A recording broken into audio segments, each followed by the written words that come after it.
नमस्कार दोस्तों। आज की इस चर्चा में हम ब्रिटिश साम्राज्य के इतिहास की सबसे हैरान कर देने वाली और आज तक की अनसुलझी स्वर्ग डकैतियों में से एक की गहराई में उतरने वाले हैं।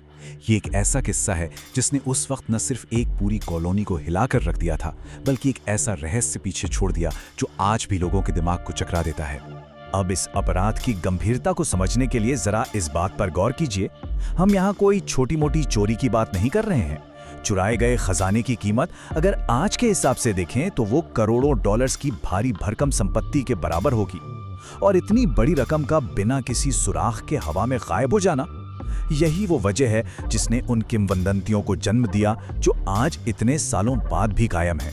तो चलिए सबसे पहले उस दौर को समझते हैं। हम बात कर रहे हैं 1852 की विक्टोरिया की, जब गोल्ड फीवर यानी सोने की दीवानगी अपने चरम पर थी। उस समय के नए नए बसे ऑस्ट्रेलिया में हर कोई रातों रात अमीर बनना चाहता था। मेलबर्न के हॉब्सन्स बे बंदरगाह का हाल देखिए, ये पूरी तरह से लावारिस छोड़े गए जहाजों से भरा पड़ा था, जिन्हें लोग घोस्ट शिप्स या भूतिया जहाज कहने लगे थे। ऐसा इसलिए क्योंकि इन जहाजों के नाविक अपना काम धाम छोड़कर सोने की खादानों में अपनी किस्मत आजमाने के लिए भाग गए थे। और इन्हीं असुरक्षित और फंसे हुए जहाजों की भीड़ में खड़ा था द बार्क नेल्सन। ये 600 टन का एक बहुत ही विशाल जहाज था, जिसके स्टोर रूम में खदानों से निकाला गया ढेर सारा सोना वापस लंदन ले जाने के लिए रखा हुआ था। लेकिन बाकी जहाजों की तरह नेल्सन पर भी पर्याप्त क्रू या चालक दल की भारी कमी थी। अब आप इस बात से अंदाजा लगाइए कि लालच कितना बड़ा था।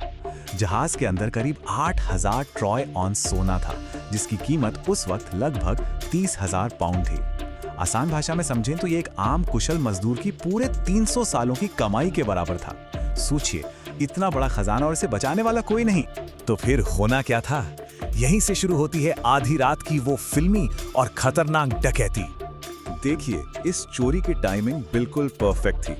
जहाज के कैप्टन वॉल्टर राइट उस रात के लिए मेलबर्न शहर गए हुए थे। पीछे से इस सोने से भरे जहाज की सुरक्षा की जिम्मेदारी सिर्फ फर्स्ट मेट हेनरी ड्रेपर और मुट्ठी भर नाविकों के भरोसे छोड़ दी गई थी।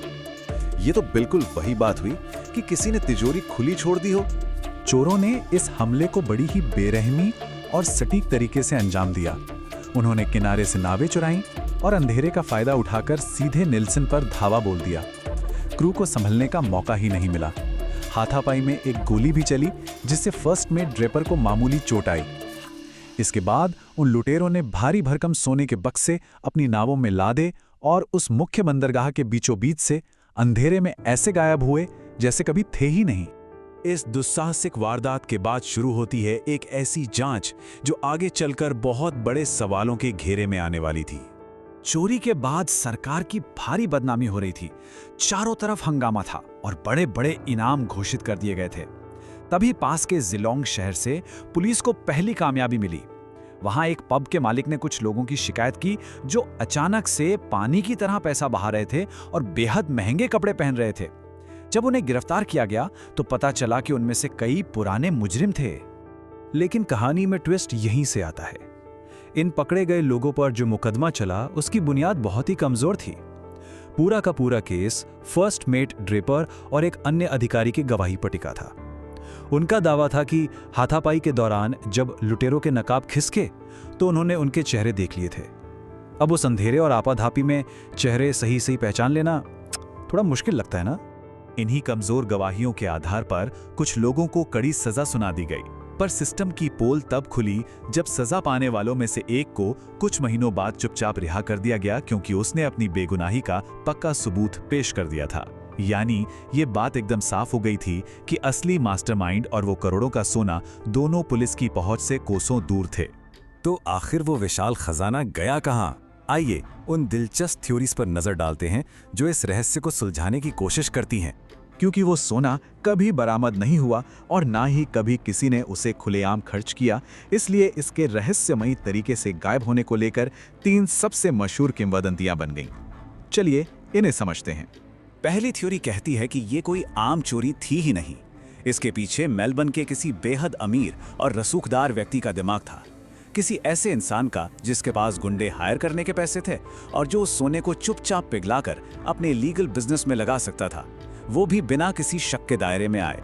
दूसरी थ्योरी या कहें एक बहुत ही मजबूत अफवाह जॉन मिल्टन डास्कॉम नाम के एक पब मालिक से जुड़ी है। कहा जाता है कि उसने चुराए गए सोने को खपाने का काम किया, उसे अपने तहखाने में पिघलाया और फिर नई नई मिली इस अपार दौलत के साथ चुपचाप उस कॉलोनी से हमेशा के लिए रफू चक्कर हो गया। लेकिन सबसे हैरान करने वाली थ्योरी है द ब्लेंडिंग सिंडिकेट। इसके मुताबिक वो चोर कभी मेलबर्न छोड़कर भागे ही नहीं, बल्कि उन्होंने उस लूटी हुई दौलत का इस्तेमाल करके खुद को वहीं के बड़े जमींदार और कामयाब बिजनेसमैन के रूप में स्थापित कर लिया। यानी वो समाज में घुल मिल गए और शायद आज के कुछ सबसे प्रमुख परिवारों की शुरुआत उन्हीं ने की हो। डकैती को अंजाम चाहे जिसने भी दिया हो, सच ये है कि इसका असर बहुत गहरा था। इस एक घटना ने विक्टोरिया की पूरी राजनीतिक नींव हिलाकर रख दी। इसने उस वक्त फैली अराजकता को सबके सामने ला दिया, जिसके चलते गवर्नर चार्ल्स लॉर्ड रोप को इस्तीफा तक देना पड़ा। और हाँ, इसने ब्रिटेन से कैदियों को ऑस्ट्रेलिया भेजने की प्रथा को खत्म करने की मांग को भी एक बहुत बड़ा आधार दे दिया। नेल्सन डकैती के असली मास्टरमाइंड्स का चेहरा आज तक इतिहास के पन्नों में कहीं दफन है। लेकिन ये घटना हमें एक बहुत ही दिलचस्प सवाल के साथ छोड़ जाती है। क्या ये संभव है कि इस परफेक्ट क्राइम की विरासत आज भी गुप्त रूप से उस आधुनिक शहर की नींव में दबी हो? क्या पता आज जहां बड़ी बड़ी इमारतें खड़ी हैं, उनके नीचे वही चुराया हुआ सोना मौजूद हो? सोचिएगा जरूर। आज के इस विश्लेषण में हमारे साथ जुड़ने के लिए धन्यवाद।